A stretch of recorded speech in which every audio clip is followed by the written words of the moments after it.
So you've bought a Glock, and now you're online looking at all of the cool accessories, and you're confused.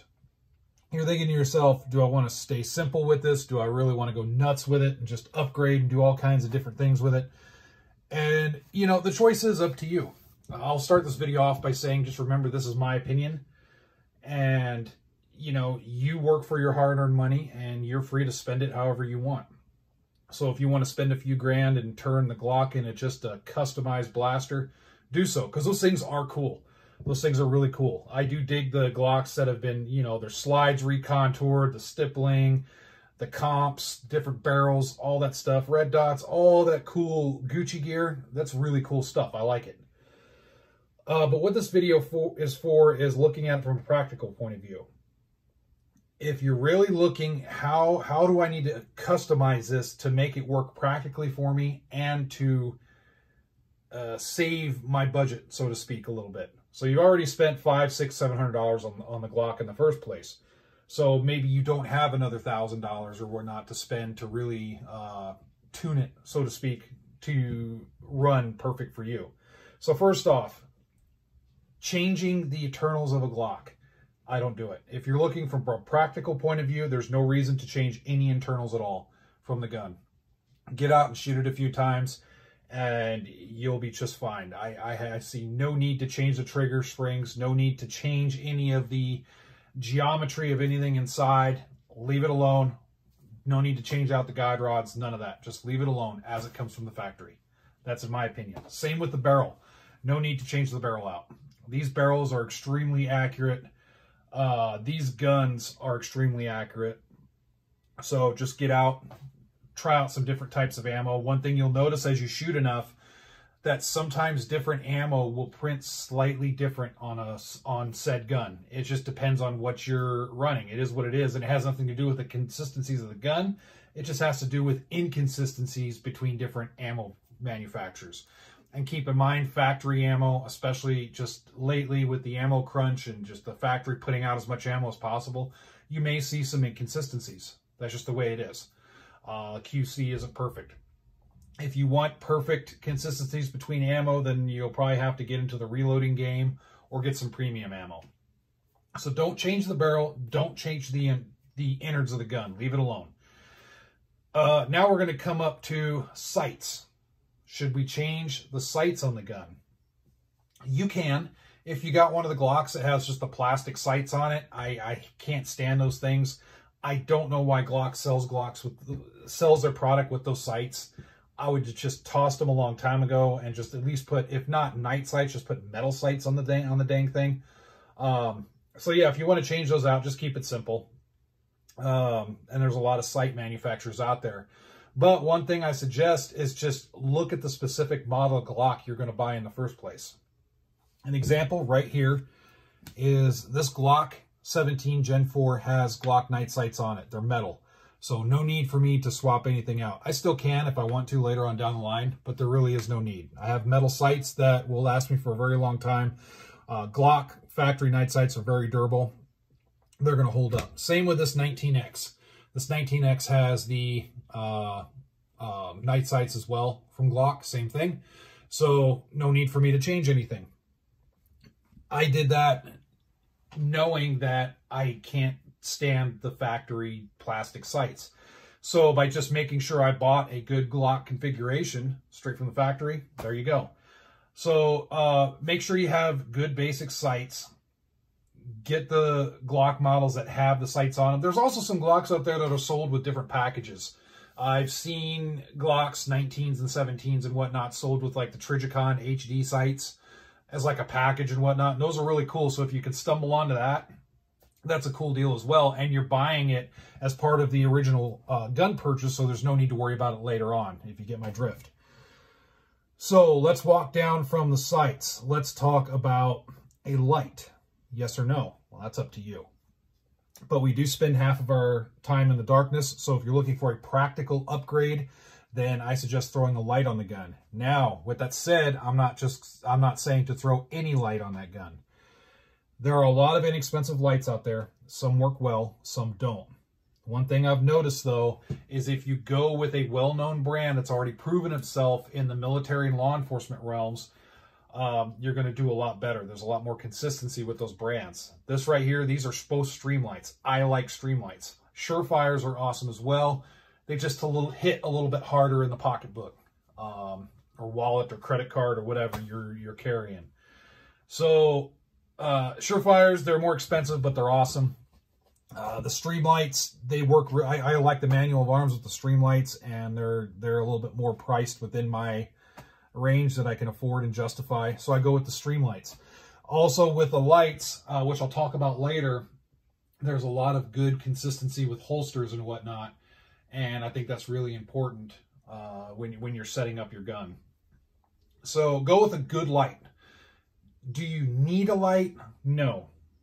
But I highly suggest if you're looking to upgrade the Glock and make it a little bit more practical, a little bit more capable, throw a light on the thing. Again, stick with the good brands. And I will always recommend Streamlights.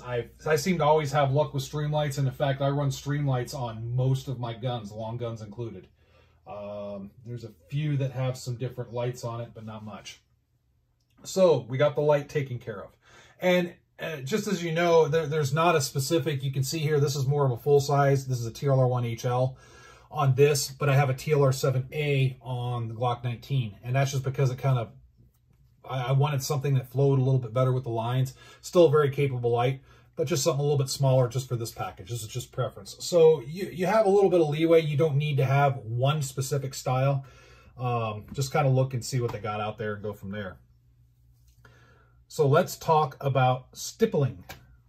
I do not recommend stippling if you're wanting to keep things practical. The reason being is once you do it, you can't go back. If you send it off to a stippler and it's an awesome job and you love it, then great, good deal. But if you send it off to somebody or you do it yourself and you dink it up somehow or you make a mistake, well, that's it. You can't rectify it. The frame of the Glock is pretty good.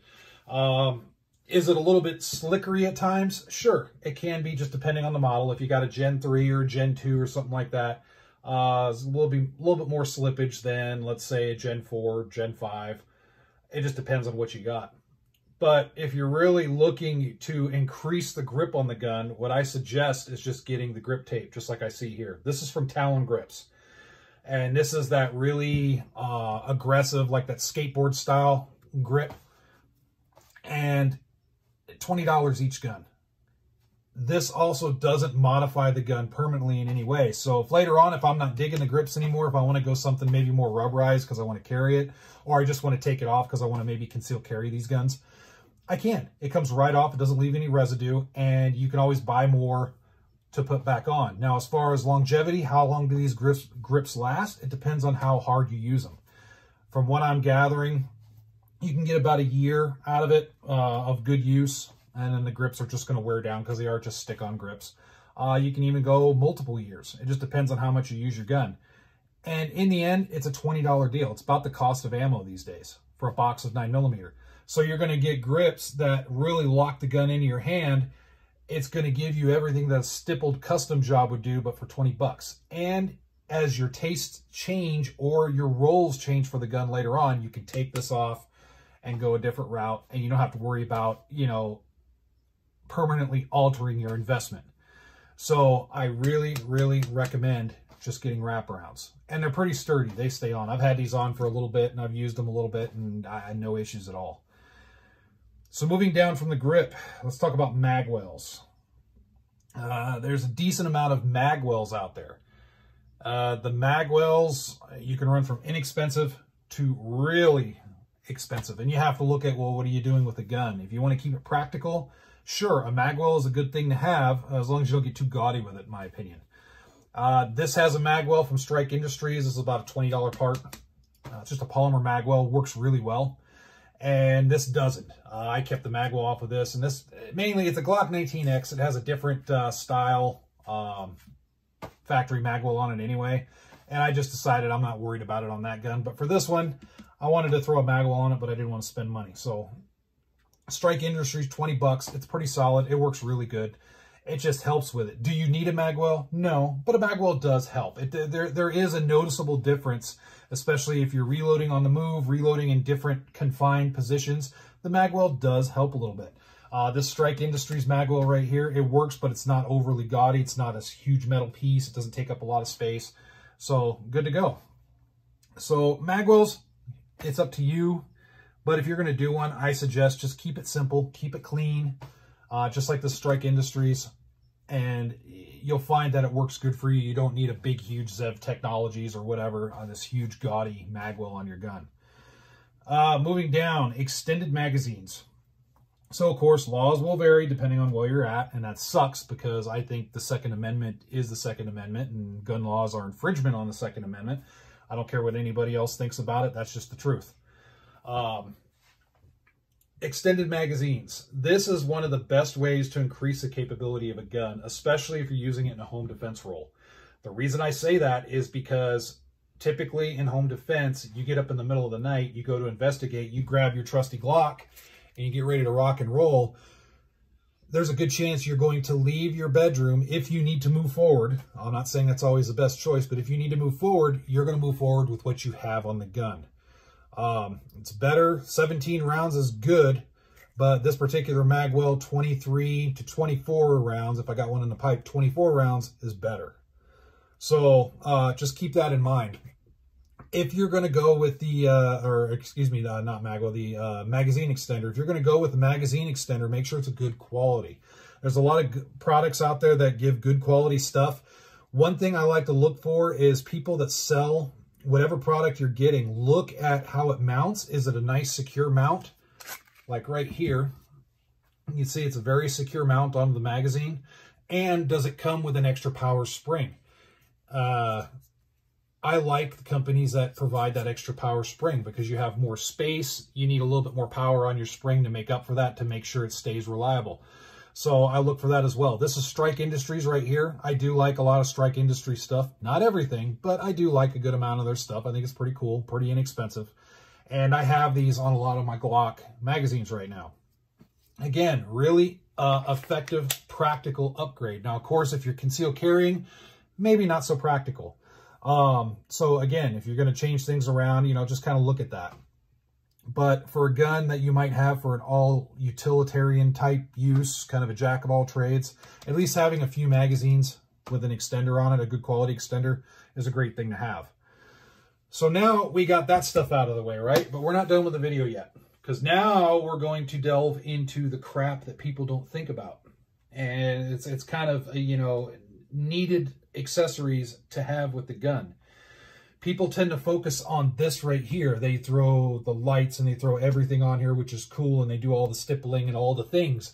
That's cool, but you're missing the point, I think, if that's all you do, and then this sits in a drawer somewhere or whatnot and basically becomes a safe queen.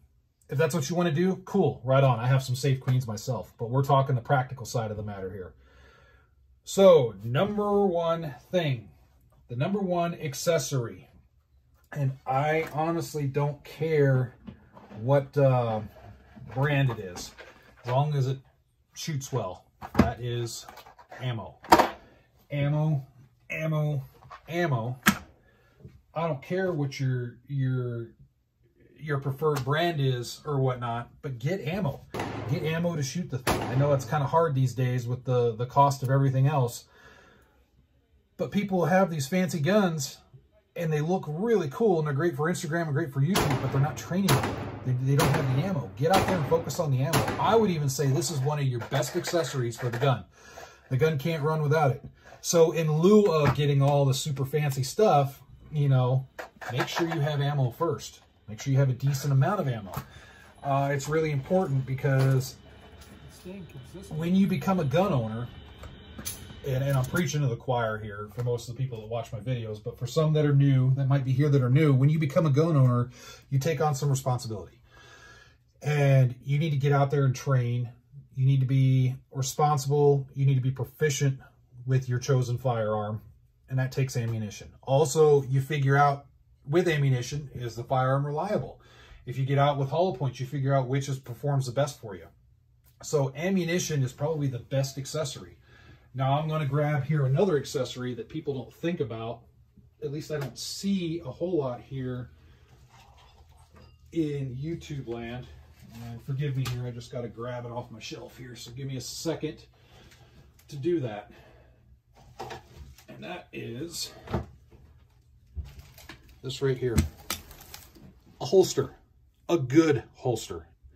People don't think about that. Okay? They don't think about, okay, you know, how am I going to carry my gun? It is a pet peeve of mine when I see a fancy gun riding in an overly cheap holster. I kind of laugh at that a little bit and I go, wait a minute, this just doesn't seem right.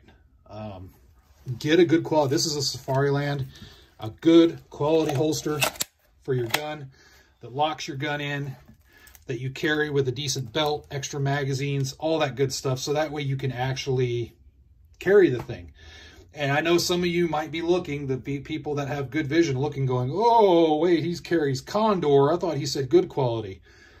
Yeah, I know, I get it. Condor makes some good things and some bad things. It just depends. Don't get caught up in focusing on certain brands. But there is a lot of good brands out there. And you can go nuts with spending money depending on what you want. For my needs, this is perfectly A-okay. So make sure that you have something. You have a good belt that will hold the gun, a good holster with retention, not an Uncle Mike's nylon holster that's holding your $2,000 Glock. Put some time and effort into how you're going to carry the thing. Getting some sort of gun belt might be a great thing, especially for home defense. You have it in your room. You can just clip it on over your PJs. Now you have a gun. Now you have a holster. Now you have some reloads. And that's basically what I have this for right here. This is just kind of a quick basic. There's nothing on this belt except for a couple extra magazines. That's it. Something quick I can just throw on and go to work with it. So look at that. Look at a holster. Look at ammunition along with some of the other things on here. Just make sure that you can actually carry the gun. So that's enough yammering out of me. I've been talking for a little bit now. What am I going on? Holy crap, I'm going on almost 20 minutes. This is going to turn into a Nut and Fancy video. I better stop. That's enough yammering out of me. So feel free to post in your...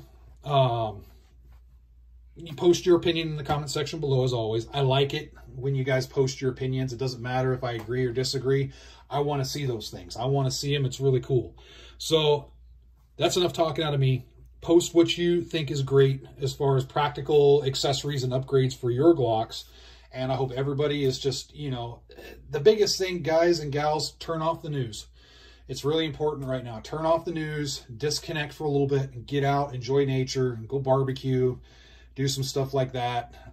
Humanity isn't lost. I know we're having a lot of stress here in the U.S. and all that good stuff. Just kind of take a break, hang out with your family, all that good stuff, and re-energize yourself. So, all right. Thanks a lot for watching.